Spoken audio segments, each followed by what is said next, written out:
당장 이 집에서 나가거라! 형수의 모함으로 형은 하루아침에 동생을 집에서 내쫓았습니다. 갑작스러운 통보에 동생은 아무 말도 하지 못했고 어머니마저 함께 집에서 쫓겨나게 되었지요. 갈 곳도 없이 길을 헤매게 된 동생과 어머니. 그런데 동생은 집을 나오면서 뜻밖의 물건 하나를 가지고 나왔습니다. 바로 깨진 도자기 항아리였습니다. 쫓겨나는 처지의 동생은 왜 그 깨진 항아리를 챙겼을까요? 그리고 그 항아리는 동생의 운명을 어떻게 바꾸게 될까요? 지금부터 깨진 항아리 하나가 만들어낸 기막힌 이야기를 들려드리겠습니다. 밥마실 야담이 계속될 수 있도록 구독과 좋아요로 응원해주세요. 오늘의 이야기 시작하겠습니다.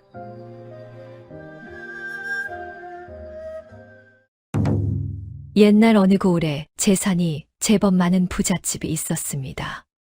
그 집에는 박씨 부인과 두 아들이 함께 살고 있었지요. 남편을 먼저 떠나보낸 뒤 박씨 부인은 홀몸으로 집안을 지키며 두 아들을 키워왔습니다. 겉으로 보기에는 큰 근심이 없어 보이는 집안이었습니다. 하지만 박씨 부인의 마음 한편에는 오래전부터 내려놓지 못한 걱정이 하나 있었습니다.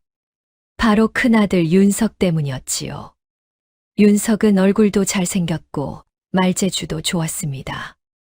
어른들에게도 예의를 갖춰 대했고 낯선 사람을 만나도 서글서글하게 말을 잘 붙였습니다.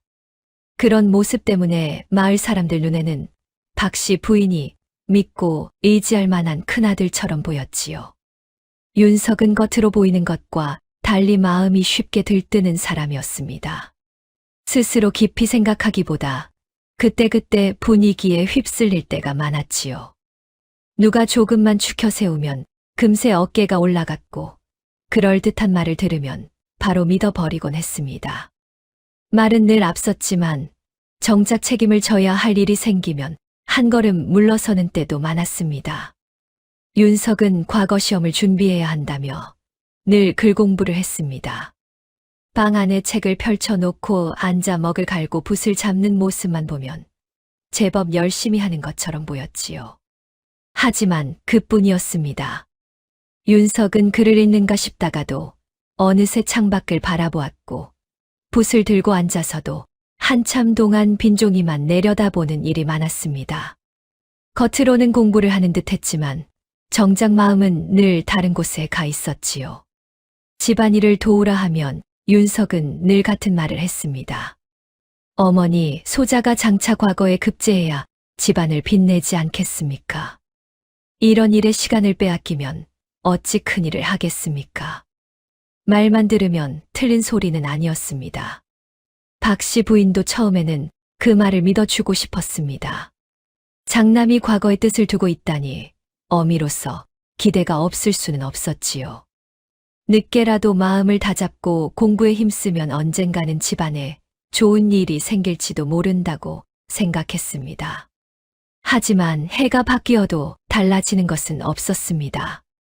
박씨 부인은 그런 윤석을 볼 때마다 속으로 한숨을 삼키곤 했습니다. 둘째 윤재는 형과 달랐습니다. 윤재는 형과 달리 말 주변도 없고 낯도 많이 가렸습니다. 어릴 때부터 글 공부보다는 밖에 나가 흙을 만지고 몸을 움직이는 일을 더 좋아했지요. 책상 앞에 앉아 있는 것보다 집안일을 돕는 것을 훨씬 더 좋아했습니다. 마을 사람들은 두 형제를 두고 동생보다는 형이 훗날 큰 사람이 될 것이라고 말하곤 했습니다. 그런 말들이 박씨 부인의 귀에도 들어왔습니다. 하지만 박씨 부인은 아무 말도 하지 않았습니다.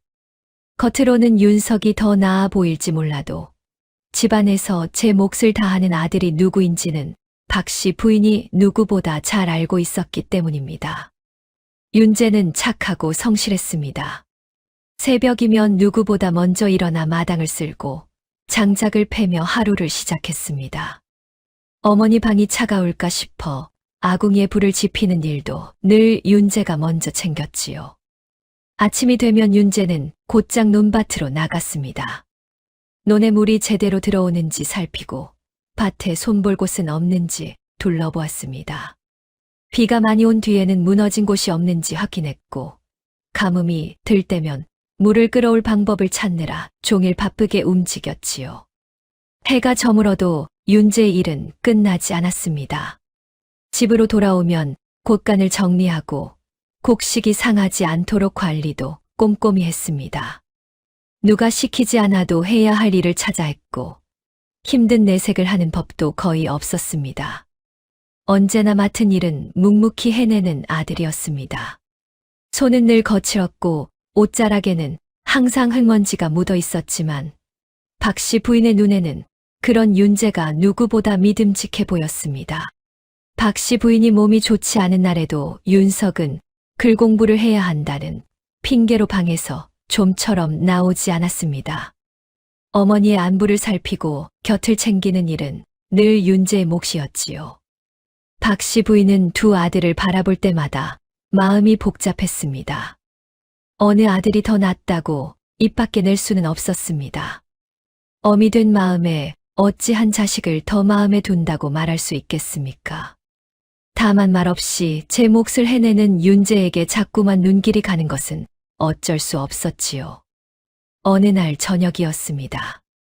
해가 산 너머로 기울고 마당에 어둑한 기운이 내려앉을 무렵이었습니다. 박 씨 부인이 마루에 앉아 먼 산을 바라보고 있는데 곳간을 둘러보고 돌아오던 윤재가 조용히 곁에 앉았습니다. 어머니, 요 며칠 안색이 좋지 않으세요? 어디 불편하신 데라도 있으신지요? 박 씨 부인은 한동안 아무 말이 없었습니다. 그러다 윤재의 거칠어진 손을 가만히 잡았습니다.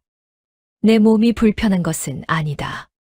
그저 이 집안이 앞으로도 탈 없이 이어졌으면 하는 마음뿐이다. 윤재는 그 말에 담긴 깊은 뜻을 다 알지는 못했습니다. 하지만 어머니의 손끝이 가늘게 떨리고 있다는 것은 느낄 수 있었습니다. 그는 아무 말 없이 어머니의 손을 두 손으로 감쌌습니다. 어머니, 너무 염려하지 마십시오. 하지만 박 씨 부인은 그 짧은 말에서 이상하게도 마음이 조금 놓였습니다. 윤재는 말로 위로하는 데에는 서툴렀지만 그 마음만큼은 거짓이 없었습니다. 그날 밤 집 안은 조용했습니다. 박 씨 부인은 쉽게 잠들지 못했습니다. 알 수 없는 불안에 자꾸만 가슴이 답답했지요. 아직 아무 일도 벌어진 것은 아니었지만 집안의 평온함이 오래가지는 않을 것 같다는 예감이 들었습니다. 그렇게 시간이 흐르던 어느 봄날 윤석에게 혼담이 들어왔습니다. 상대는 최연화라는 여인이었습니다. 중매쟁이 할멈은 박 씨 부인 앞에 앉아 최연화에 대해 한참 동안 이야기했습니다. 마님, 최낭자는 고을에서도 평판이 좋은 교수입니다. 얼굴도 곱고 마음도 착합니다. 이 집 도련님과 잘 어울릴 짝이지요. 박 씨 부인은 중매쟁이의 말을 들으면서도 쉽게 마음을 정하지 못했습니다.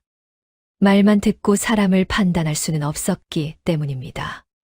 그래서 박 씨 부인은 최연화를 한번 직접 만나보기로 했습니다. 윤석의 마음도 알아보고 최연화가 어떤 여인인지 제 눈으로 확인하고 싶었지요. 며칠 뒤 최연화는 박 씨 부인 집을 찾아왔습니다. 화려하지 않고 단정한 차림으로 대문 안에 들어선 최연화는 박 씨 부인 앞에 조심스럽게 고개를 숙였습니다. 말투는 차분했고 행동도 얌전해 보였습니다. 박 씨 부인은 그런 최연화를 마루에 앉히고 이런저런 이야기를 나누며 속으로 조용히 그녀를 살피기 시작했습니다. 박 씨 부인은 잠시 최연화와 이야기를 나눈 뒤 큰아들을 불렀습니다. 윤석은 방 안에서 책을 펼쳐놓고 있다가 어머니의 부름을 받고 바로 마루로 나왔지요. 윤석아, 이쪽은 최연화라는 낭자다. 오늘은 너도 얼굴을 한번 보는 것이 좋을 듯하여 불렀다. 윤석은 최연화를 보는 순간 잠시말을 잊지 못했습니다.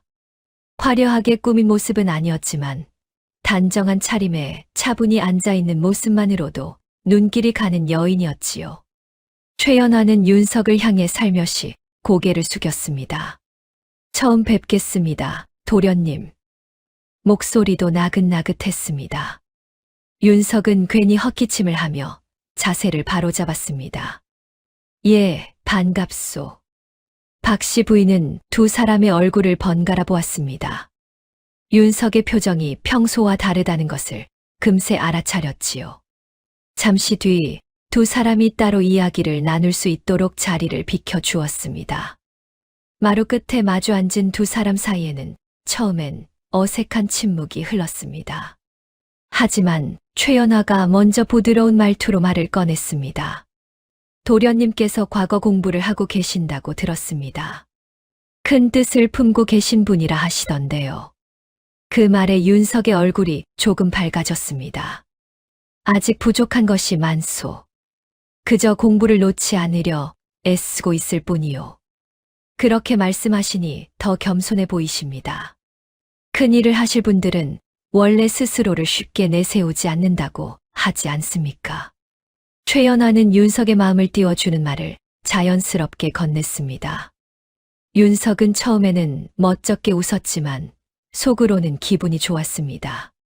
집안에서는 늘 걱정 섞인 말만 듣던 터라 자신을 이렇게 좋게 봐주는 사람이 있다는 것이 그저 반갑게 느껴졌지요.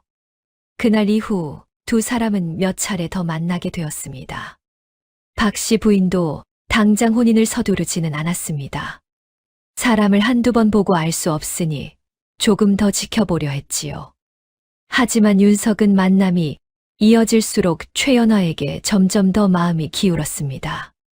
최연화는 윤석을 만날 때마다 늘 조심스럽고 다정했습니다. 윤석이 말을 하면 끝까지 귀 기울여 들었고 별것 아닌 이야기에도 고개를 끄덕이며 맞장구를 쳤습니다. 윤석이 과거 공부 이야기를 꺼내면 최연화는 마치 오래전부터 그를 믿고 있었다는 듯 말했습니다. 도련님께서는 분명 좋은 결과를 얻으실 겁니다. 저는 사람을 보면 압니다. 도련님은 작은 집에 묶여 계실 분이 아닙니다. 윤석은 그 말에 마음이 들떴습니다. 자신도 모르게 어깨가 펴졌고 평소보다 말도 많아졌지요. 그리고 윤석이 글 공부가 잘 되지 않는다며 한숨을 쉴 때도 최연화는 그런 윤석을 위로해 주었습니다. 너무 조급해하지 마십시오. 공부라는 것이 항상 어렵고 늘 뜻대로만 되지는 않지요. 윤석은 자신을 이해해 주는 사람이 생긴 것 같아 괜스레 위안이 되었습니다. 집안에서 자신에게 관심을 가져주는 사람은 없었지만 최연화는 달랐습니다. 윤석이 어떤 말을 해도 탓하지 않았고 오히려 그 말 속에서 좋은 뜻을 찾아 칭찬해 주었습니다. 둘이 만날 때마다 최연화는 항상 배려심 깊은 모습으로 윤석을 대했습니다. 최연화의 그런 말과 행동들은 윤석의 마음에 조용히 스며들었습니다. 처음에는 그저 듣기 좋은 말이라 여겼지만 만남이 이어질수록 최연화가 자신을 누구보다 잘 알아준다고 믿게 되었지요. 박씨 부인은 그런 두 사람을 멀리서 지켜보았고 윤석의 얼굴에 웃음이 많아진 것은 분명했습니다. 그 뒤로도 두 사람의 만남은 자연스럽게 이어졌습니다. 윤석은 어느새 최연화를 만나는 날을 기다리게 되었고 만날 때마다 마음은 점점 더 깊어졌지요. 결국 윤석은 최연화와 혼인하겠다고 마음을 굳혔습니다. 박씨 부인도 더는 반대할 이유를 찾지 못했고 그렇게 두 사람의 혼인이 정해졌습니다.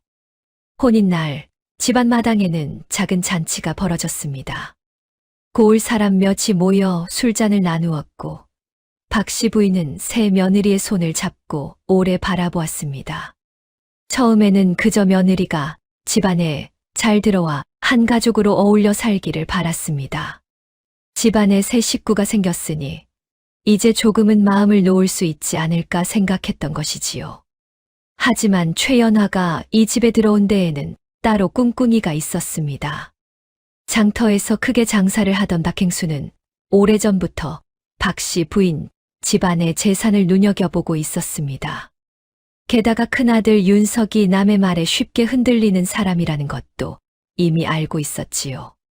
박행수는 그 점을 이용하려 했고 결국 최연아와 손을 잡고 이 집안을 흔들 계획을 세웠던 것입니다. 그리하여 최연아는 일부러 박 씨 부인 집안에 접근했습니다. 윤석 앞에서 보였던 다정한 말과 조심스러운 행동도 모두 그의 마음을 얻기 위한 계획이었던 것이지요. 처음 며칠 동안 최연화는 살뜰한 며느리처럼 굴었습니다. 박 씨 부인의 방에 밥상을 드리고 아침마다 문안도 빠뜨리지 않았지요. 박 씨 부인은 그런 최연화를 보며 큰아들에 대한 걱정을 조금은 내려놓았습니다. 하지만 시간이 지나면서 최연화의 태도는 조금씩 달라졌습니다. 아침 문안을 빠뜨리는 날이 점점 늘었고 어떤 날은 하루 종일 방 안에만 틀어박혀 나오지 않기도 했습니다. 박 씨 부인이 조심스럽게 한마디 건네면 최연화는 웃는 얼굴로 대꾸했습니다. 어머님, 저도 이 집에 들어와 할 일이 많습니다. 예전처럼 하나하나 다 챙겨드리기는 어렵습니다. 박 씨 부인은 그 말을 들을 때마다 마음 한쪽이 서늘해졌습니다. 하지만 며느리와 다투면 윤석과도 사이가 벌어질까봐 더는 말을 잇지 않았습니다. 윤재에게는 더 노골적이었습니다. 최연화는 윤재를 마주칠 때마다 은근히 비꼬는 말을 했습니다. 윤재가 마당에서 장작을 패고 있으면 최연화는 지나가며 말했습니다. 도련님은 참 부지런도 하십니다. 과거 시험을 보실 것도 아니니 이런 일이 더 잘 맞으시겠지요. 최연화는 그 뒤로도 윤재를 무시하는 듯한 말을 계속했습니다. 윤재는 그런 말을 들을 때마다 입술을 꾹 다물었습니다. 화가 나지 않는 것은 아니었습니다. 가슴 속에서 뜨거운 것이 치밀어 오를 때도 있었지요. 하지만 말로 맞서면 집안이 시끄러워질까봐 아무 말도 하지 않았습니다. 무엇보다 어머니가 그 일을 알고 마음 아파하실까봐 참고 또 참았습니다. 그러나 윤석 앞에서 최연화는 전혀 다른 사람이었습니다. 윤석이 책만 펼쳐놓은 채 딴 생각을 하고 있어도 최연화는 차를 내어주며 다정하게 말을 건넸습니다. 서방님, 오늘도 글 공부하시느라 고단하셨지요. 잠시라도 쉬셔요. 윤석은 멋쩍게 웃으면서도 기분이 좋아졌습니다. 집안에서 자신을 이렇게 알아주는 사람은 최연화뿐이라고 생각했기 때문입니다. 최연화는 그런 윤석의 마음을 잘 알고 있었습니다. 그래서 서두르지 않고 조금씩 그의 귀에 말을 흘렸습니다. 서방님은 이 집 장남이십니다. 집안 재산도 결국 서방님이 맡아야 하지 않겠습니까? 그런데 도련님이 살림에 자꾸 끼어들면 나중에는 일이 복잡해질 수도 있습니다. 윤석은 처음에는 고개를 저었습니다. 윤재가 무슨 욕심이 있겠소. 그저 어머니를 잘 모시는 동생이요. 그러자 최연화는 속상한 척했습니다. 서방님은 마음이 너무 여리십니다. 지금은 도련님이 순해 보일지 몰라도 나중에 어떤 마음을 품을지는 아무도 모르는 일입니다. 그 말이 한 번, 두 번 이어지자 윤석의 마음도 조금씩 달라지기 시작했습니다. 처음에는 대수롭지 않게 넘겼지만 같은 말을 자꾸 듣다 보니 어느새 마음에 걸렸지요. 윤석은 자신이 집안일을 제대로 돌본 적도 없으면서 장남인 자신이 집안 재산을 맡는 것이 당연하다고 생각하게 되었습니다. 박 씨 부인은 집안 분위기가 예전 같지 않다는 것을 느꼈습니다. 사소한 말 한마디에도 서로 눈치를 보게 되었고 밥상 앞에서도 웃음소리가 줄어들었습니다. 윤재는 여전히 말없이 제 일을 했지만 예전보다 얼굴에 지친 기색이 자주 보였습니다. 겉으로 보기에는 아무 일도 없는 집안처럼 보였지만 안쪽에서는 조금씩 금이 가고 있었습니다. 최연화가 집안에 들어온 뒤로 곳간의 살림이 조금씩 달라지기 시작했습니다. 처음에는 눈에 띄지 않을 만큼 작은 변화였습니다. 며칠 전까지만 해도 분명히 있던 쌀자루가 보이지 않았고 가지런히 정리해 두었던 자루들도 흐트러져 있었습니다. 윤재는 자신이 잘못 본 것은 아닌지 속으로 몇 번이나 되짚어 보았지요. 하지만 아무리 생각해도 이상했습니다. 한두 번 착각한 것이라 보기에는 달라진 곳이 너무 많았습니다. 며칠이 지나도 그런 일은 계속되었습니다. 그러던 어느 날 밤이었습니다. 달이 구름 뒤로 숨어 마당은 어둑어둑했지요.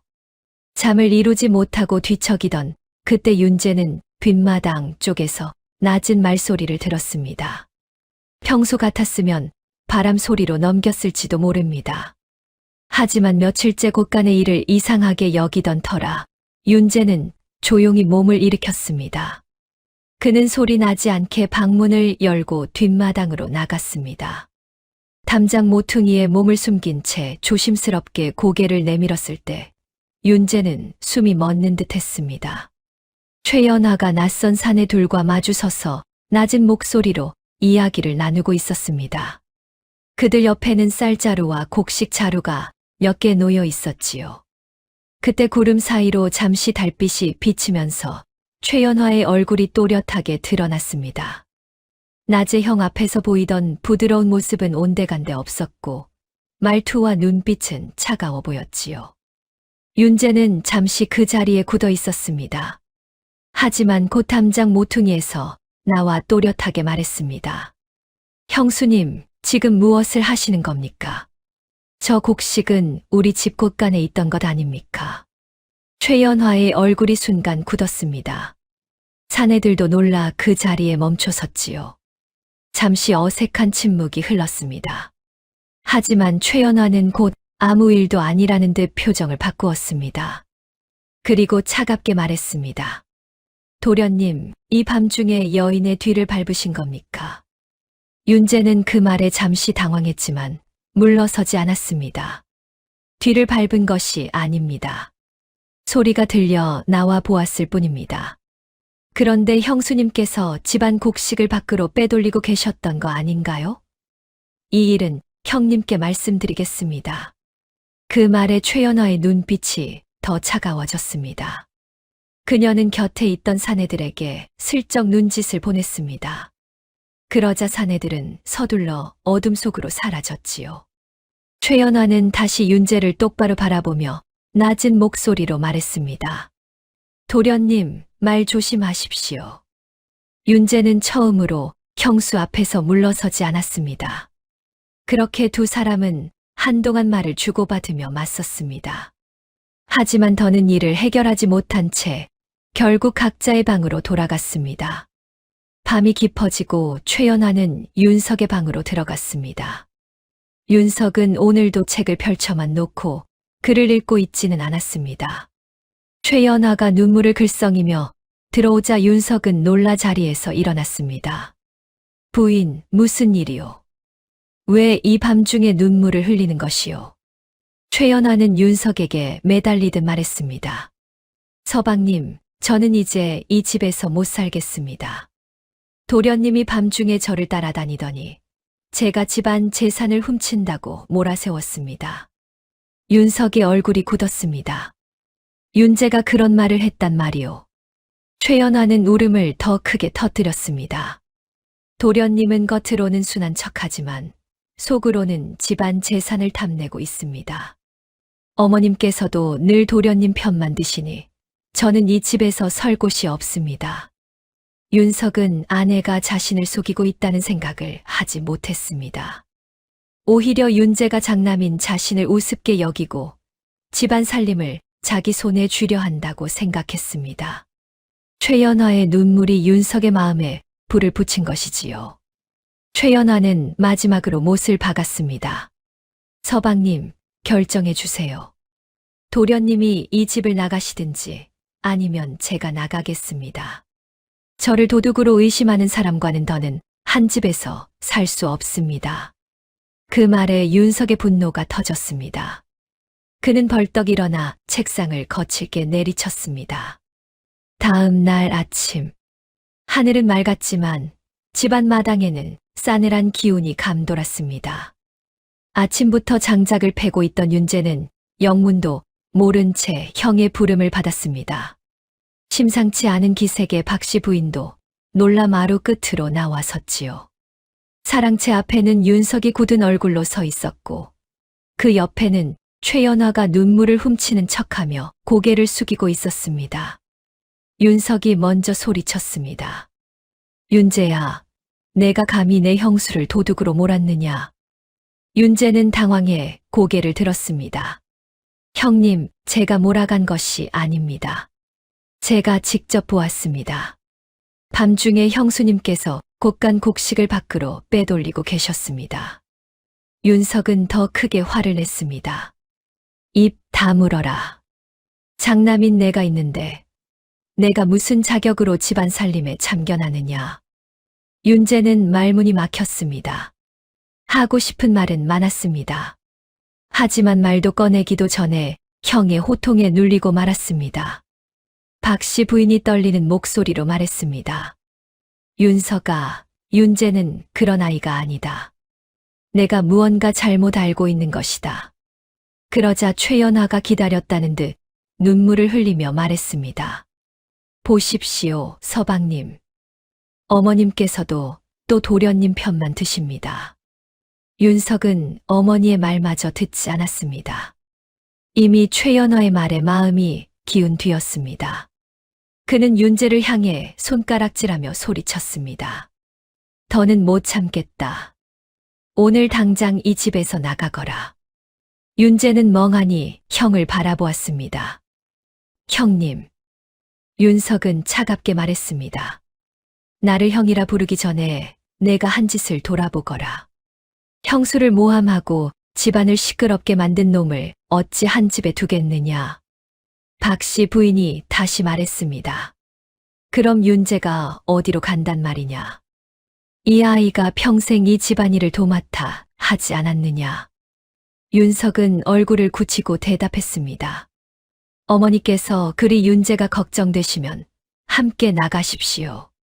어차피 어머니도 윤재 말만 믿고 제 처를 의심하고 계시지 않습니까? 그 말에 마당이 조용해졌습니다. 바람 한 줄기 불지 않았지만 집안 공기는 한겨울처럼 차가웠습니다. 박씨 부인은 아무 말도 하지 못한 채 윤석을 바라보았습니다. 눈가에 눈물이 맺혔지만 그 눈물조차 쉽게 흐르지 않았습니다. 윤재의 가슴에는 뜨거운 분노가 올라왔습니다. 하지만 그는 소리치지 않았습니다. 여기서 더 맞서면 어머니가 더 큰 상처를 받을 것을 알았기 때문입니다. 윤재는 천천히 고개를 숙였습니다. 알겠습니다. 형님은 이 집을 지키십시오. 저는 어머니를 모시겠습니다. 최연화가 그 말을 기다렸다는 듯 차갑게 말했습니다. 그럼 더 끌 것 없이 오늘 안으로 나가 주십시오.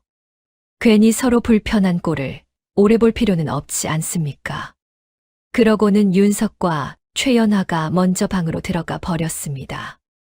마당에 남겨진 박씨 부인은 한동안 말을 잊지 못하다가 윤재를 끌어안고 끝내 눈물을 흘리고 말았습니다. 결국 박씨 부인과 윤재는 그 집을 떠나기로 했습니다. 억울한 마음은 컸지만 더 버티고 있어봐야 상처만 깊어질 뿐이었지요. 윤재는 어머니를 마루에 잠시 앉힌 뒤 자기 방으로 들어갔습니다. 방 안에는 가져갈 것도 많지 않았습니다. 낡은 옷까지 몇 벌이 전부였습니다.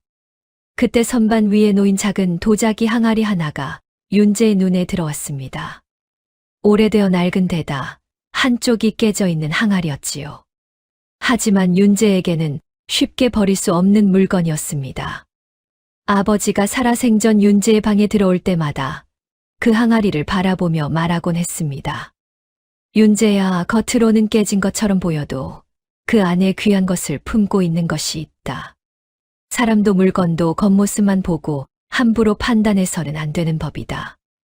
어린 윤재는 그 말뜻을 알지 못했습니다.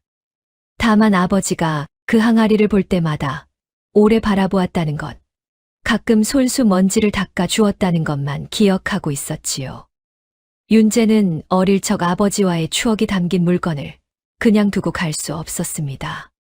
그래서 깨진 항아리를 조심스럽게 품에 안았습니다. 윤재가 항아리를 들고 방을 나오자 마루에 힘없이 앉아있는 어머니가 보였습니다. 윤재는 아무 말 없이 어머니를 등에 업었습니다.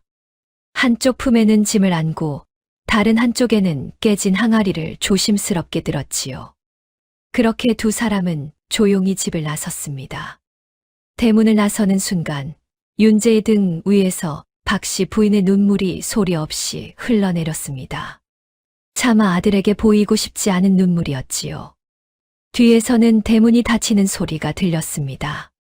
그 소리는 짧고 차가웠습니다. 마치 한 시절이 완전히 끝났음을 알리는 소리 같았지요. 윤재는 어머니를 등에 업고 산길을 걸었습니다. 갈 곳이 없었기에 그저 길이 나 있는 곳을 따라 계속 걸을 뿐이었지요. 초여름 햇살은 뜨겁게 내리쬐고 있었고 산길은 생각보다 험했습니다. 길가에 돌멩이가 많아 얼마 걷지 않아 윤재의 발바닥이 쓰라려왔습니다. 그래도 윤재는 걸음을 멈추지 않았습니다. 하지만 힘에 붙인 숨소리까지 감출 수는 없었습니다. 등 위에 엎인 박씨 부인은 그런 아들이 안쓰러워 조용히 말을 건넸습니다. 윤재야, 나를 내려놓아라. 나도 조금은 걸을 수 있다. 그러나 윤재는 고개를 저었습니다. 저는 괜찮습니다. 조금만 더 가면 쉴 곳이 나올 것입니다. 윤재는 힘들다는 말을 하지 못했습니다. 어머니 앞에서 그런 말을 꺼내는 것이 더 마음 아픈 일이었기 때문이지요. 해가 서쪽으로 기울자 날이 조금씩 어두워지고 산소 공기도 차가워지기 시작했습니다.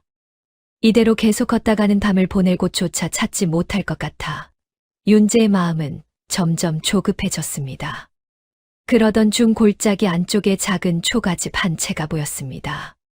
지붕은 낡았고 울타리도 군데군데 허물어져 있었지요. 그래도 굴뚝에서는 가느다란 연기가 피어오르고 있었습니다. 분명 사람이 살고 있는 집이었습니다. 윤재는 마당 앞에 서서 조심스럽게 소리쳤습니다. 계십니까? 지나가는 사람입니다. 잠시 뒤 살인문이 열리며 20살쯤 되어 보이는 젊은 여인이 나왔습니다. 얼굴은 햇볕에 조금 그을려 있었고 손도 거칠어 또래 여인들의 손과는 달라 보였습니다. 그 여인의 이름은 초희였습니다. 초희는 윤재와 박씨 부인을 번갈아 바라보았습니다. 늙은 어머니를 등에 업고 산길을 올라온 것으로 보였지요. 한쪽 품에는 깨진 항아리 하나를 조심스럽게 안고 있었습니다. 윤재는 초희 앞에 조심스럽게 허리를 숙였습니다. 낭자, 염치 없는 부탁인 줄 압니다. 제 어머니만이라도 방에서 하룻밤 쉬게 해 주십시오. 저는 헛간에서 자도 괜찮습니다. 초희는 잠시 윤재를 바라보았습니다. 낯선 집 앞에서 어머니를 위해 고개를 숙이는 사람을 그냥 돌려보낼 수는 없었지요. 초희는 더 묻지 않고 살인문을 열어주었습니다. 들어오십시오. 초희의 집은 방이 하나뿐인 작은 초가집이었습니다. 초희는 박씨 부인을 방 안으로 모시고 윤재에게는 헛간을 내주었습니다. 윤재는 고개를 숙여 감사 인사를 하고는 조용히 헛간으로 들어갔습니다. 집단 위에 몸을 누이자 그제야 다리에 힘이 풀렸습니다. 하루 종일 버티고 있던 몸이 한꺼번에 무거워지는 것 같았지요. 윤재는 집단 위에 몸을 누이자마자 언제 잠들었는지도 모르게 깊이 잠들고 말았습니다. 하지만 낯선 곳의 잠자리가 편할 리 없었습니다. 몸은 지쳐 있었지만 마음은 쉽게 놓이지 않았는지 새벽 딸기 울기도 전에 눈을 뜨고 말았지요. 윤재는 먼저 마당을 조용히 둘러보았습니다. 군데군데 무너진 울타리가 보였고 장작 더미도 거의 비어 있었습니다. 부엌 앞 물독 역시 바닥을 드러내고 있었지요. 자신은 헛간에서 잤지만 어머니를 방에서 쉬게 해준 고마움만큼은 그냥 넘길 수 없었습니다. 그대로 신세만 지고 있을 수는 없었기에 윤재는 가장 먼저 무너진 울타리부터 손보기 시작했습니다. 윤재는 소리가 크게 나지 않도록 조심조심 기둥을 세우고 흐트러진 나뭇가지를 다시 엮었습니다. 아직 이른 새벽이라 집 안 사람들을 깨우고 싶지 않았지요. 그때 작은 소리에 잠에서 깬 초이가 방문을 열고 밖을 내다보았습니다. 윤재는 이미 무너진 울타리 앞에 쪼그려 앉아 삐뚤어진 기둥을 바로 세우고 있었습니다. 초희는 놀라 밖으로 나와 말했습니다. 그리하지 않으셔도 됩니다. 하지만 윤재는 고개만 살짝 저었습니다. 그리고는 별다른 말 없이 다시 손을 움직여 울타리를 고쳐 나갔습니다. 초희는 더 이상 말릴 수 없다 생각하고 부엌으로 들어가 아침밥을 준비했습니다. 산나물을 무치고 된장국을 끓여 작은 밥상을 차렸습니다. 잠시 뒤 작은 방 안에 세 사람이 마주 앉았습니다. 차린 것은 많지 않았지만 따뜻한 국과 밥만으로도 충분히 고마운 아침이었습니다.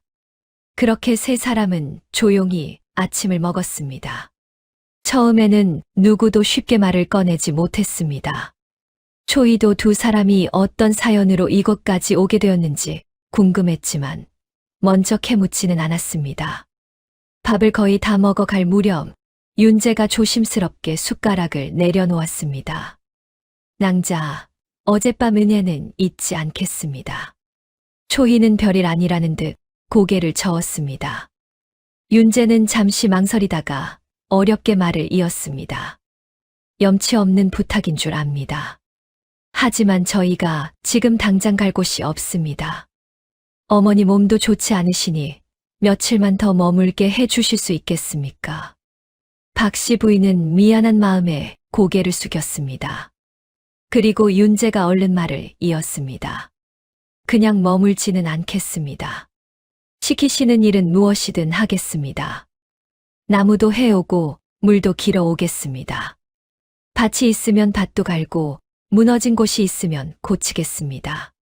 저는 헛간에서 지내도 괜찮으니 제 어머니만이라도 며칠 더 방에서 쉬게 해 주실 수 있겠습니까? 초희는 윤재를 가만히 바라보았습니다. 그러다 잠시 생각하다가 조용히 말했습니다. 집이 좁아 편히 지내시기는 어려울 겁니다. 그래도 괜찮으시다면 며칠 더 머무르십시오. 윤재는 곧바로 고개를 숙였습니다. 고맙습니다. 폐가 되지 않도록 하겠습니다. 그날부터 윤재는 초희의 집에서 손이 가는 일을 도맡아 했습니다. 산에 올라 마른 나무를 해왔고 아침 저녁으로 물을 길었습니다. 텃밭에 있는 잡초도 말없이 뽑았지요. 초희는 처음에는 윤재에게 일을 너무 많이 맡기는 것 같아 미안했습니다. 하지만 윤재는 힘든 내색을 하지 않았습니다. 오히려 가만히 앉아 있는 것보다 몸을 움직이는 편이 훨씬 마음 편했지요. 박 씨 부인도 미안한 마음에 가만히 있지 않았습니다. 몸이 괜찮은 날에는 초희의 낡은 옷을 꿰매주고 말린 약초를 고르는 일을 도왔습니다. 그렇게 며칠이 지나자 처음에 서먹한 기운도 조금씩 옅어졌습니다. 그러던 어느 저녁 세 사람은 마루 끝에 앉아 늦은 밥을 먹고 있었습니다. 산골짜기에는 해가 빨리 졌고 부엌의 작은 등잔불만이 희미하게 흔들리고 있었습니다. 밥상 앞에서 윤재는 처음으로 지난 일을 짧게 털어놓았습니다. 말을 듣던 초희는 숟가락을 내려놓았습니다.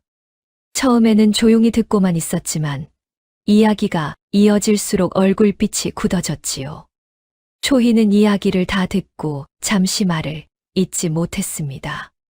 세상에 억울한 일이 많다지만 이건 들어도 쉽게 믿기 어려운 일이었습니다. 늙은 어머니까지 함께 내쫓겼다는 말에는 더더욱 어이가 없었지요.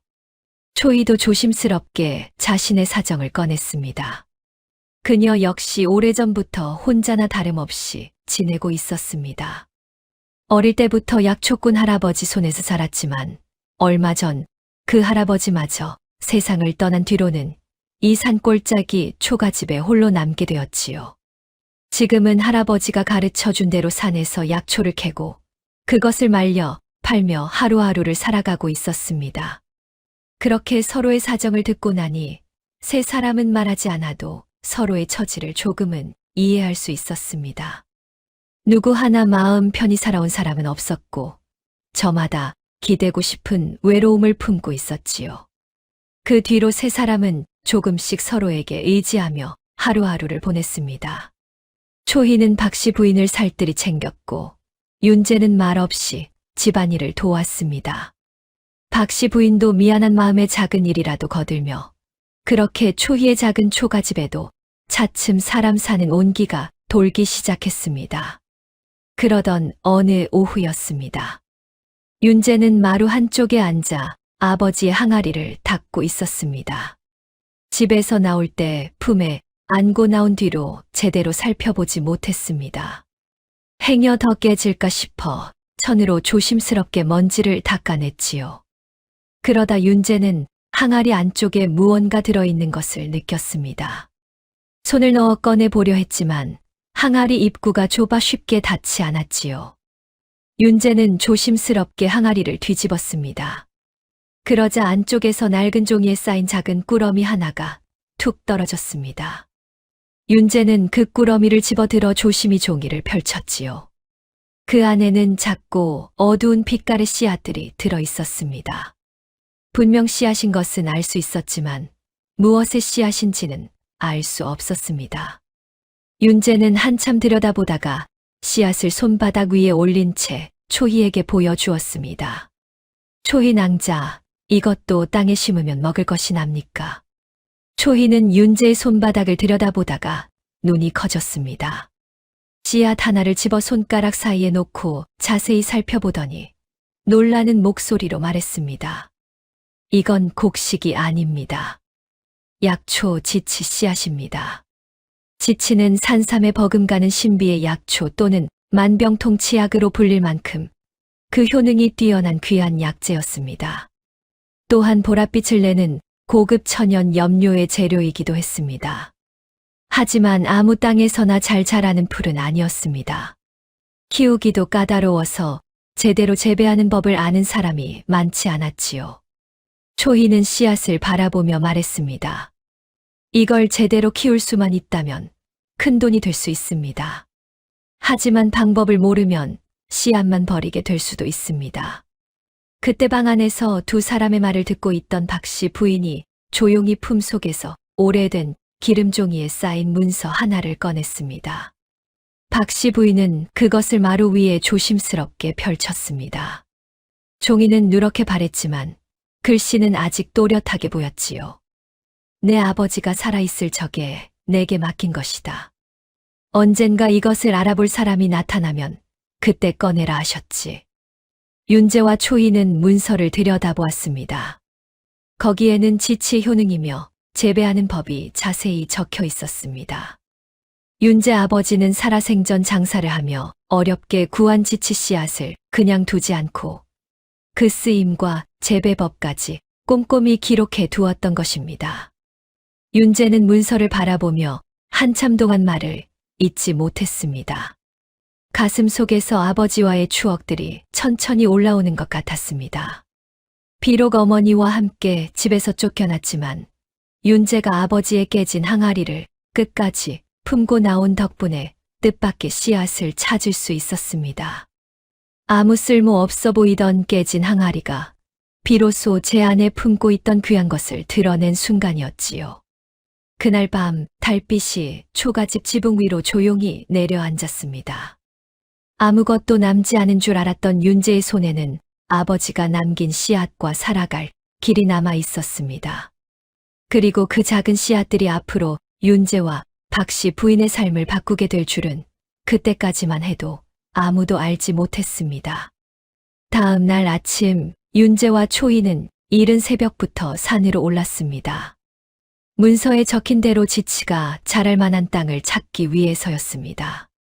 지치는 아무 데서나 잘 자라는 약초가 아니었습니다. 볕이 너무 강하면 뿌리가 상하고 물기가 너무 많으면 썩기 쉬웠지요. 햇볕이 적당히 들면서도 물이 잘 빠지는 땅을 찾아야 했습니다. 초희는 어릴 때부터 약초꽃 할아버지 밑에서 자라 산에 익숙했습니다. 산길을 걸으며 바람이 어느 쪽에서 불어오는지 느꼈고 이끼가 어느 곳에 많이 붙어 있는지도 눈여겨보았지요. 또 흙을 손으로 직접 만져보며 그 땅이 약초를 심기에 알맞은지도 확인했습니다. 그렇게 산등성이를 넘고 골짜기를 지나던 끝에 초이가 어느 작은 비탈 앞에서 걸음을 멈추었습니다. 여기가 좋겠습니다. 윤재도 말없이 그 땅이 약초를 키우기에 알맞은 곳인지 하나하나 둘러보기 시작했습니다. 밭을 일구는 일은 생각보다 쉽지 않았습니다. 오랫동안 사람 손이 닿지 않은 땅이라 잡풀이 무성했고 땅 속에는 크고 작은 돌이 많았습니다. 윤재는 날이 밝으면 산으로 올라가 흙을 고르고 해가 저물면 초가집으로 내려왔습니다. 초희는 문서를 몇 번이고 다시 읽으며 씨앗을 고르고 어떻게 심고 관리할지 고민했습니다. 그렇게 봄이 지나고 두 사람은 조심스럽게 지치 씨앗을 심었습니다. 하지만 첫 해에는 기대만큼 잘 자라지 않았습니다. 싹은 올라왔지만 힘이 약했고 여름 장마가 길어지자 어렵게 올라온 싹마저 썩고 말았습니다. 초희는 다시 문서를 펼쳐놓고 어디서부터 잘못된 것인지 한참을 고민했습니다. 그렇게 몇 번이나 실패가 이어지자 윤재는 한동안 아무 말도 하지 못했습니다. 마음이 무겁게 가라앉았고 다시 시작할 힘이 남아있는지도 알 수 없었습니다. 그날 저녁 윤재는 초가집 마루에 힘없이 앉아 있었습니다. 박씨 부인이 조용히 곁으로 다가와 아들의 손을 잡았습니다. 윤재는 고개를 숙인 채 낮은 목소리로 말했지요. 제가 부족해서 그런다 봅니다. 아버지가 남긴 것을 제대로 살리지 못했습니다. 박씨 부인은 윤재의 손을 꼭 쥐었습니다. 너는 어릴 때부터 한 번 마음먹은 일은 끝까지 해내는 아이였다. 약초도 그런 사람의 손에서 자라는 법이다. 그러니 한 번만 더 해보거라. 초이도 윤재 앞에 조용히 앉아 위로의 말을 건넸습니다. 포기하면 그때가 정말 실패한 것입니다. 그러니 우리 끝까지 한번 해보아요. 윤재는 고개를 들어 초희를 바라보았습니다. 초희의 눈빛에는 아직 희망이 남아 있었습니다. 윤재는 그 눈빛을 보고 더는 주저앉아 있을 수 없었습니다. 다음 날 새벽 윤재는 다시 힘을 내어 산으로 올랐습니다. 살아남은 뿌리를 골라내고 망가진 밭도 하나씩 다시 정리했지요. 초이도 할아버지에게 배웠던 약초 지식을 떠올리며 지치 재배법을 처음부터 하나하나 다시 짚어갔습니다. 그렇게 긴 겨울이 지나고 다시 봄이 찾아왔습니다. 윤재와 초이는 조심스러운 마음으로 지치 씨앗을 다시 심기 시작했습니다. 그 해에는 달랐습니다. 지치 싹은 전보다 힘있게 올라왔고 뿌리도 깊게 내렸습니다.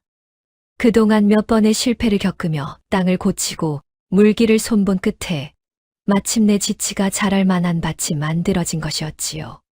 가을이 깊어지던 어느 날 두 사람은 처음으로 지치 뿌리를 캤습니다. 흙을 조심스럽게 걷어내자 보랏빛을 머금은 뿌리가 모습을 드러냈습니다. 초희는 흙 묻은 손으로 그 뿌리를 받아들고 눈시울을 붉혔습니다. 윤재도 한참 동안 아무 말도 하지 못했습니다. 그동안의 고생이 한꺼번에 떠올라 쉽게 입이 떨어지지 않았던 것이지요. 한참 뒤에야 윤재가 겨우 입을 열었습니다. 초희 낭자, 우리가 해냈습니다. 초희는 고개를 끄덕이며 웃었습니다. 그 웃음은 오래 기다린 사람만이 지을 수 있는 웃음이었습니다. 박씨 부인은 두 사람이 밭에서 내려오기를 기다리고 있었습니다. 윤재와 초이가 보랏빛 뿌리를 두 손 가득 안고 내려오는 모습을 보자 박씨 부인은 말없이 눈을 감았습니다. 길고 고된 시간이 끝난 자리에 조용한 기쁨이 내려앉는 듯 했습니다. 그날 저녁 세 사람은 오랜만에 한자리에 둘러앉았습니다. 박씨 부인은 윤재와 초이의 손을 번갈아 잡으며 그동안 참 고생이 많았다고 말했습니다. 초희는 고개를 숙이며 웃었고 윤재도 멋쩍게 미소를 지었습니다. 말은 많지 않았지만 서로가 얼마나 힘든 시간을 버텨왔는지는 누구보다 잘 알고 있었지요. 그날 밤만큼은 걱정보다 웃음이 많았습니다. 세 사람은 작은 밥상을 앞에 두고 서로를 위로하며 오래간만에 마음 편한 밤을 보냈습니다. 아버지가 깨진 항아리 안에 숨겨두었던 씨앗은 긴 세월을 지나 마침내 뿌리를 내렸습니다. 아무것도 남지 않은 줄 알았던 윤재의 손에 이제는 새 삶을 열어줄 약초가 놓여 있었습니다. 지치 뿌리를 처음 캔 뒤로 며칠이 지났습니다. 윤재와 초이는 수확한 뿌리를 정성스럽게 손질했습니다. 묻은 흙을 털어내고 크기별로 나눈 뒤 바람이 잘 통하는 곳에 가지런히 펼쳐 말렸지요. 며칠 뒤 두 사람은 말린 지치뿌리를 보자기에 쌓아들고 장터로 내려갔습니다. 산길을 내려오는 동안 두 사람은 말이 많지 않았습니다. 하지만 그 침묵 속에는 걱정과 기대가 함께 담겨 있었지요. 장터에 도착한 두 사람은 한쪽에 자리를 잡고 지치뿌리를 펼쳐 놓았습니다. 얼마 지나지 않아 약재상 주인들이 하나둘 다가왔습니다. 한 약재상 주인이 지치뿌리 하나를 집어 냄새를 맡더니 눈을 크게 떴습니다. 이 지치는 어디서 난 것이오? 빛깔도 좋고 향도 깊구려. 초이가 차분하게 대답했습니다. 산골짜기 밭에서 직접 키운 것입니다. 약재상 주인들은 서로 눈빛을 주고받았습니다. 귀한 약재인데다 빛깔과 향까지 좋으니 서로 사가려 했던 것입니다. 잠시 뒤에는 염색 일을 하는 장인도 다가왔습니다. 그는 보랏빛이 도는 뿌리를 손바닥 위에 올려보더니 감탄하듯 말했습니다. 이 정도 빛깔이면 비단에 물을 들여도 좋은 색이 나오겠습니다. 다음에도 이 지치를 구할 수 있겠소. 윤재는 그날 처음으로 큰 돈을 손에 쥐었습니다. 집에서 빈손으로 쫓겨나던 날 이후 자신의 힘으로 땀 흘려 얻은 첫 돈이었지요. 윤재는 그 돈을 받아 들고도 한동안 믿기지 않는다는 듯 가만히 서 있었습니다. 초이가 곁에서 조용히 말했습니다. 어서 품에 넣으십시오. 그제야 윤재는 정신을 차리고 돈을 품에 넣었습니다. 돈을 넣는 손이 가늘게 떨리고 있었습니다. 장터에서 돌아오는 길, 두 사람은 한동안 말없이 걸었습니다. 한참을 걷던 윤재가 먼저 입을 열었습니다. 초이 낭자, 고맙습니다. 낭자가 없었다면 이 씨앗은 아무것도 되지 못했을 것입니다. 초이는 아니라며 고개를 저었습니다. 초가 집으로 돌아오자 박씨 부인이 마루에 앉아 두 사람을 기다리고 있었습니다. 윤재는 어머니 앞에 앉아 장터에서 있었던 일을 하나하나 말씀드렸습니다. 그리고 처음으로 큰 돈을 벌었다는 이야기를 전했습니다. 그 이후로 지치 약초가 잘 팔리기 시작하자 함께 가져온 다른 약초들도 덩달아 눈길을 끌었습니다. 처음에는 지치를 보러 왔던 약방 주인들이었지만 함께 놓여있던 약초들을 하나둘 살펴보더니 고개를 끄덕이기 시작했습니다. 이 약초들도 손질이 좋습니다. 마른 정도도 알맞고 잡티도 거의 없군요. 초이가 직접 고르고 말린 약초였기에 품질이 좋을 수밖에 없었습니다. 윤재 역시 초이에게 약초를 캐고 말리는 법을 배워가며 약초가 상하지 않도록 조심했습니다. 캐는 것부터 말리는 것까지 어느 하나 대충 넘기지 않고 정성을 들였지요. 그 덕분에 지치뿐 아니라 다른 약초들도 빠르게 팔려나갔습니다.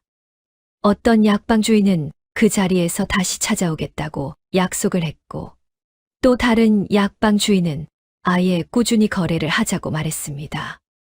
앞으로 약초를 캐면 우리 약방에도 먼저 가져와 주시오. 값은 섭섭지 않게 쳐드리겠소. 윤재는 그 말을 듣고도 한동안 얼떨떨했습니다. 그저 먹고 살 길을 찾으려 시작한 일이었는데 어느새 장터 사람들이 먼저 찾아오는 약초꾼이 된 것이지요. 그날 이후 윤재와 초희의 약초를 찾는 손님들이 하나둘 늘어나기 시작했습니다. 덕분에 두 사람의 하루도 점점 더 바빠졌지요. 지치밭 앞에 서 있던 어느 가을 저녁이었습니다. 노을이 산등성이 위로 붉게 번지고 서늘한 바람이 밭을 스치고 지나갔습니다. 윤재는 초이 곁에 서서 한참 동안 말을 삼키다가 낮고 조심스러운 목소리로 입을 열었습니다. 초이 낭자, 저는 똑똑하지도 못하고 말도 잘하지 못합니다. 하지만 낭자를 아끼며 살 자신은 있습니다. 저와 함께 해주시겠습니까? 초이는 노을빛 아래에서 조용히 윤재를 바라보았습니다. 그 눈빛에는 오래전부터 품어온 마음이 담겨 있었지요. 저도 윤재님 같은 분이라면 믿고 함께 할 수 있을 것 같습니다. 그렇게 두 사람은 혼인하게 되었습니다. 혼례는 소박했습니다. 화려한 비단옷도 큰 잔치도 없었습니다. 하지만 박씨 부인은 두 사람의 손을 꼭 맞잡아 주었습니다. 어머니의 손은 가늘게 떨렸지만 그 안에는 따뜻한 축복이 담겨 있었지요. 집에서 쫓겨나던 날 흘렸던 눈물과는 달랐습니다. 오래 참고 기다린 끝에 이제야 마음 놓고 흘리는 눈물이었습니다.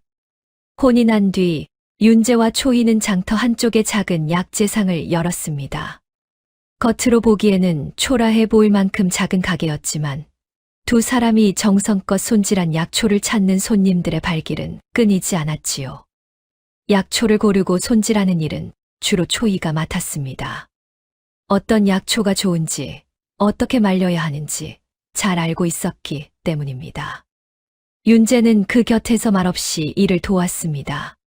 산에서 약초를 캐오고 손님이 찾는 물건을 내주며 가게 안팎의 굳은 일을 묵묵히 해냈지요.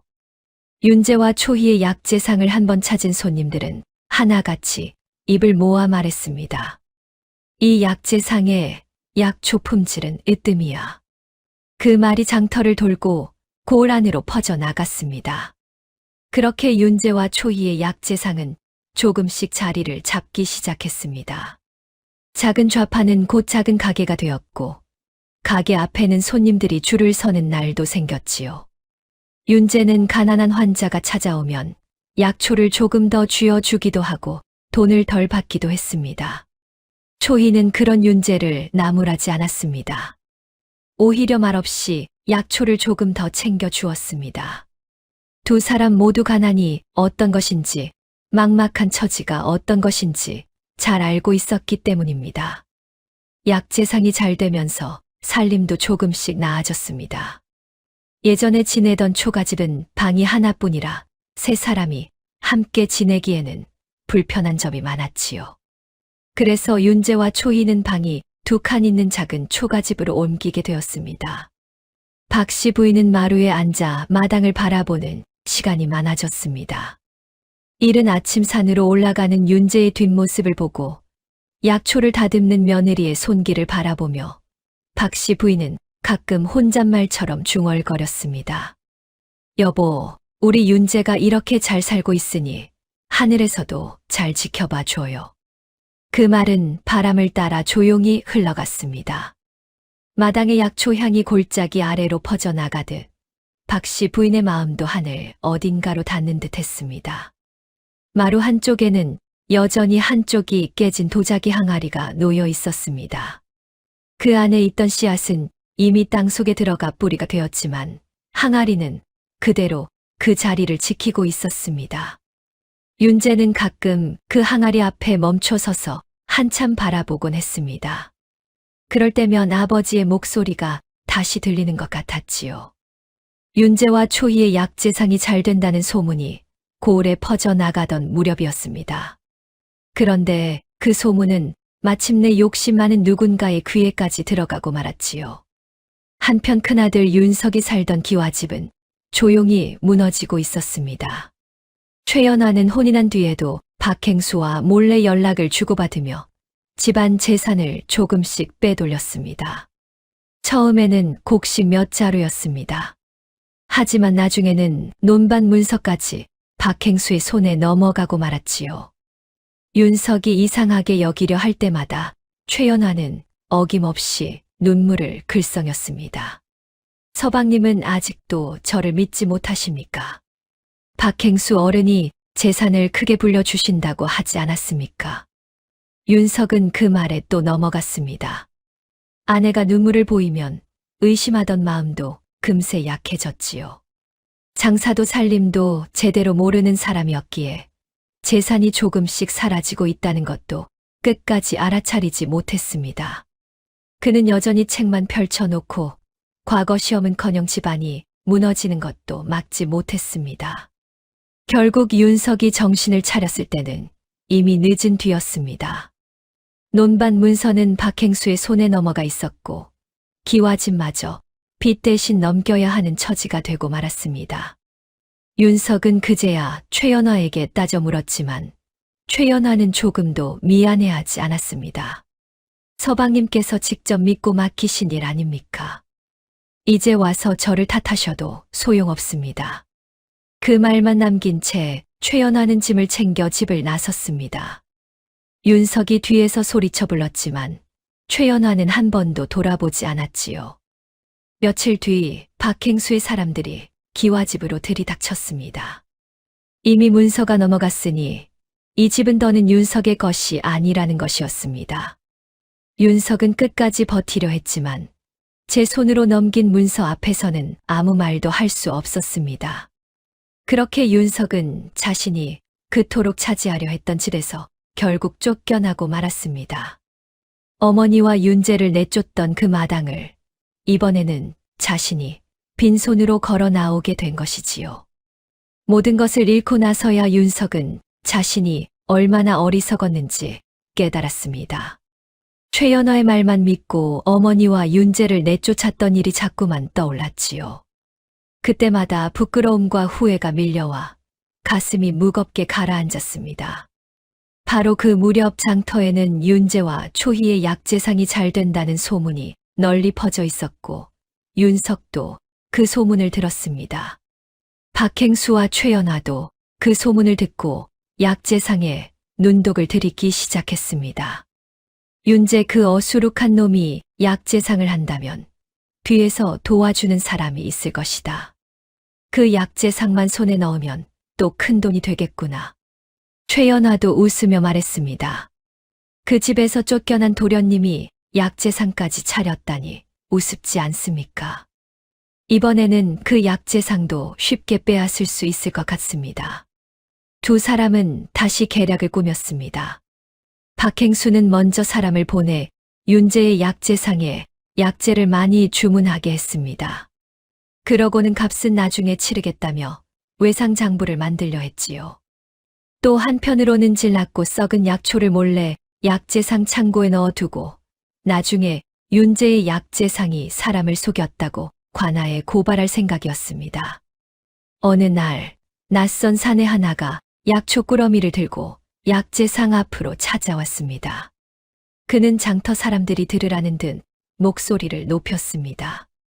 이 약재상에서 산 약초가 이 모양이요. 사람 먹는 약초를 이렇게 팔아도 되는 것이요. 그 말에 장터 사람들의 시선이 한꺼번에 쏠렸습니다. 윤재는 당황해 자리에서 일어났고 초희는 조용히 사내가 내민 꾸러미를 받아들었습니다. 겉으로 보기에는 말린 약초처럼 보였습니다. 하지만 초희의 눈에는 이상한 점이 바로 보였습니다. 약초의 냄새도 이상했고 말린 정도도 고르지 않았습니다. 묶은 끈과 포장한 종이도 평소 자신들이 쓰던 것과 달랐지요. 초희는 차분하게 말했습니다. 이 약초는 저희가 손질한 것이 아닙니다. 사내는 기다렸다는 듯 더 큰 소리로 말했습니다. 분명 여기서 샀는데 이제 와서 아니라고 발뺌하는 것이요? 장터가 술렁이기 시작했습니다. 그러나 초희는 당황하지 않았습니다. 그녀는 윤재에게 장부를 가져오라 했습니다. 두 사람은 약초를 팔 때마다 날짜와 약초 이름, 손님이 누구였는지를 빠짐없이 적어두고 있었지요. 초희는 장부를 펼쳐 사내를 바라보았습니다. 언제 어떤 약초를 사가셨는지 말씀해 보십시오. 저희 장부에 남아있을 것입니다. 그 말에 사내의 얼굴이 잠시 굳었습니다. 그 순간 초희는 알았습니다. 이 일은 단순한 항의가 아니라 누군가 일부러 꾸민 일이라는 것을요. 그날 이후에도 약재상 앞에는 수상해 보이는 사람들이 부쩍 자주 나타나기 시작했습니다. 약초를 사려는 것도 아니면서 가게 안을 오래 훑어보거나 손님들 사이에 끼어 이상한 말을 흘리는 이들도 있었지요. 초희는 이대로 가만히 있다가는 더 큰 일을 당할 수 있다고 생각했습니다. 누가 꾸민 일인지는 아직 확실하지 않았지만 누군가 약재상을 무너뜨리려 한다는 것만은 분명해 보였습니다. 초희는 먼저 움직이기로 했습니다. 상대가 다시 손을 쓰도록 일부러 틈을 보여주고 그때 죄를 드러내게 만들 생각이었지요. 며칠 뒤 초희는 장터 사람들 앞에서 일부러 말을 흘렸습니다. 보름 뒤에 큰 거래가 있어서 그 귀로는 한동안 약초를 구하기 어려울 겁니다. 그 말은 오래지 않아 장터 안에 퍼졌습니다. 그리고 초희는 그 소문이 반드시 자신들을 노리는 사람의 귀에 들어갈 것이라 생각했습니다.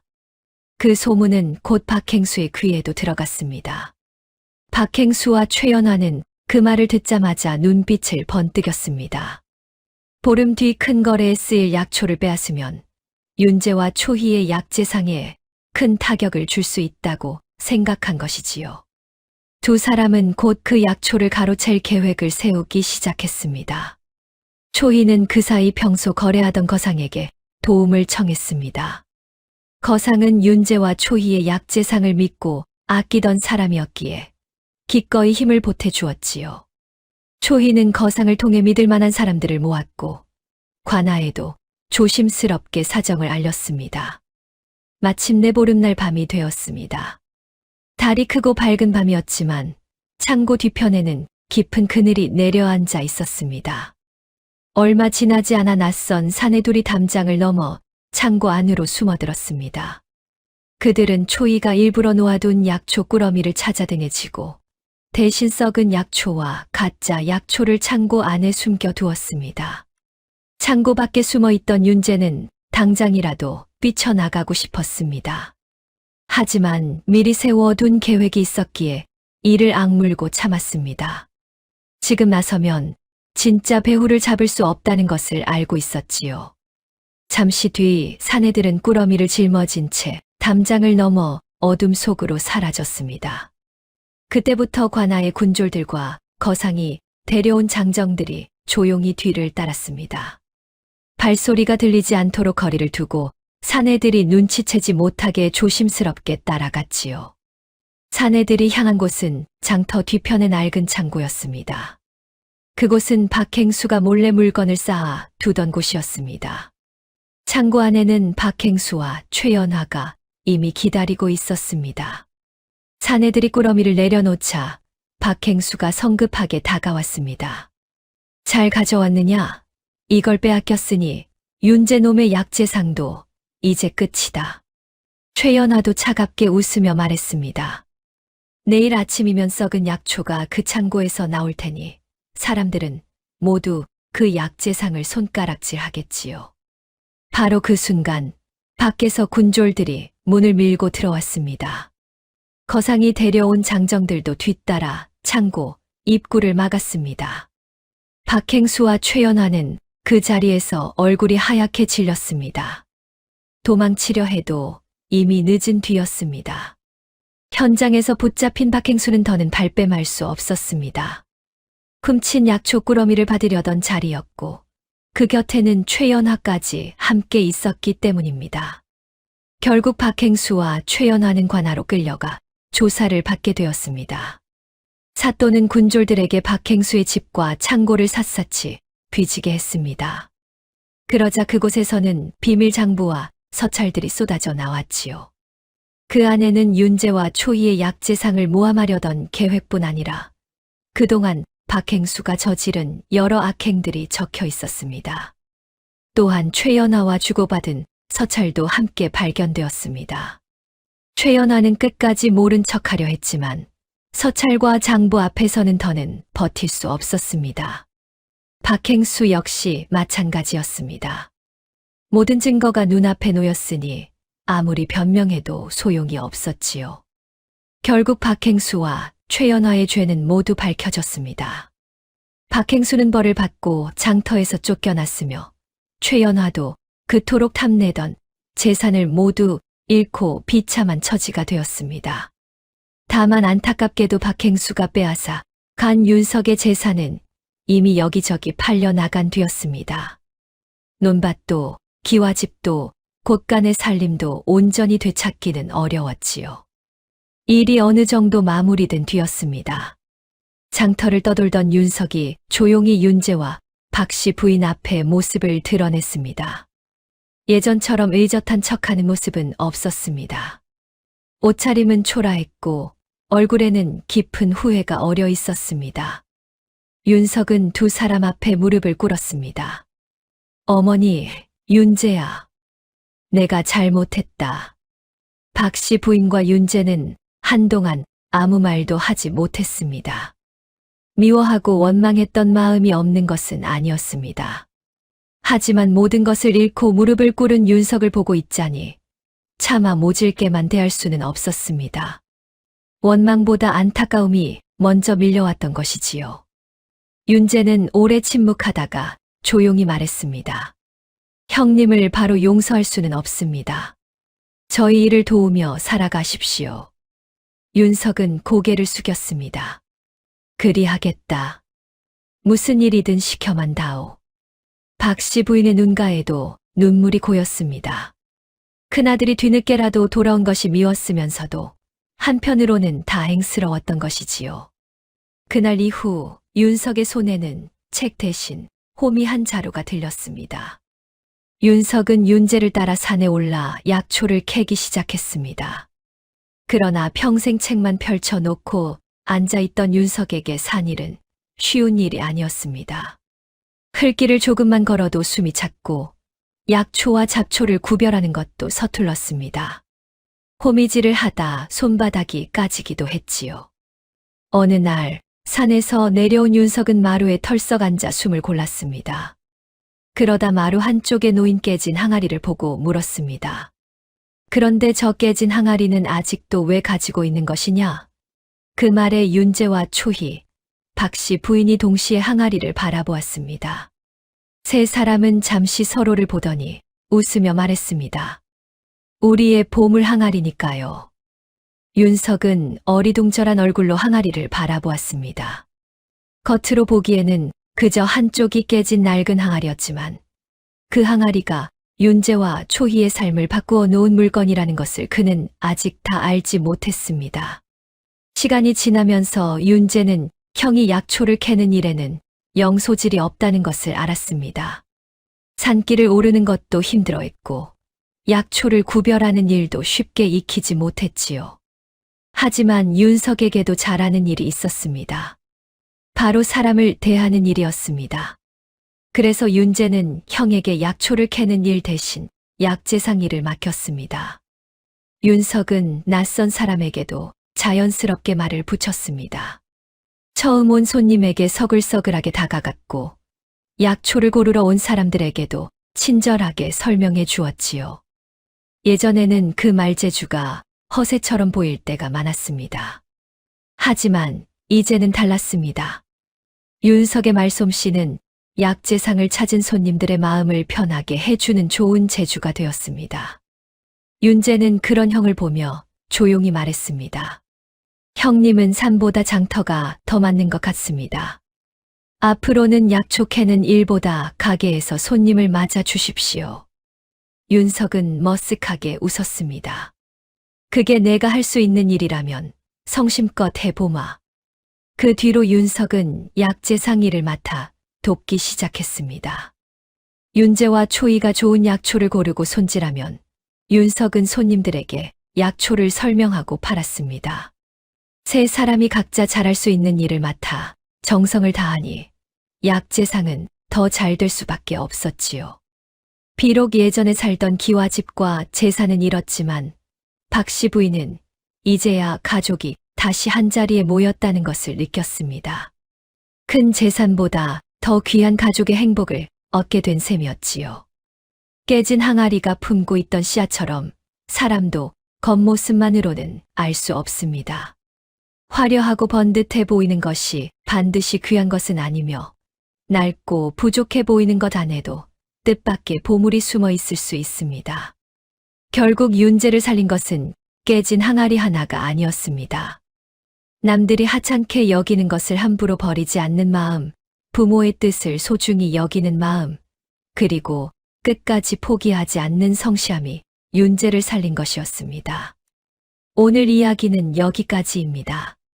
다음 이야기를 빠르게 만나보시려면 좋아요와 구독을 눌러주세요. 그럼 더 재미있는 이야기로 다시 찾아뵙겠습니다. 모두 행복한 하루 보내세요.